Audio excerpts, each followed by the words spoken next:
विदेशों के अंदर जो खाली दीवारें होती हैं तो लोग उस पे 3D पेंटिंग कर देते हैं जिससे दीवारों की खूबसूरती बढ़ जाती है। अच्छा। लेकिन हमारे यहाँ अगर कोई खाली दीवारें पड़ी होती हैं तो पता नहीं इसकी भैंस की आंख कौन रातों रात उन दीवारों पे गुप्त रोगी का ऐड लिख जाता है। और उस ऐड में हकीम साहब के मिलने के दिन कोई भी हो सकते हैं, सोमवार, मंगल, बुधवार, रविवार, शनिवार, लेकिन हकीम साहब के मिलने की जगह बस स्टैंड के पीछे ही मिलेगी। आज तक साला ये समझ में नहीं आया कि हकीम साहब गुप्त रोगी को बस स्टैंड के पीछे ही क्यों बुलाते हैं। आप ट्रेन में बैठकर कश्मीर से कन्याकुमारी चले जाइए तो जितने भी घर आपको रेलवे ट्रैक के पीछे मिलेंगे उनकी एक एक दीवार पे आपको लिखा हुआ मिलेगा, निराश ना हो, निसंतान स्वप्न दोषी, शुक्राणु की कमी। तो इसकी भैंस की आग इन हकीमों को ऐसा क्यों लगता है कि शुक्राणु की कमी और निसंतान वाले ही ट्रेन से सफर करते हैं।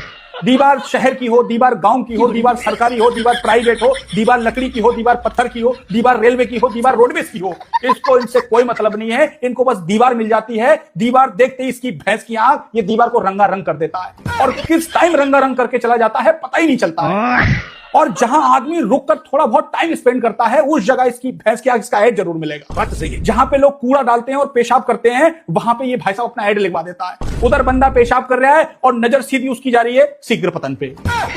और जहां पे बंदा पंचर बना रहा होता है ना उस खोखे पे भी भाई साहब ये अपना ऐड लिखवा देता है इस चक्कर में कि बंदा यहां पंचर बनवाएगा उतनी देर मेरे ऐड को देखता रहे। और गांवों के अंदर तो इसकी भैंस की आंख ये नहर की पुलिया पे भी गुप्त रोगी का ऐड लिखवा देता है इस चक्कर में। तो जब सुबह को गांव का बंदा लैट्रिन पेशाब करे तो सीधी इसकी गुप्त रोगी ऐड पे नजर पड़े।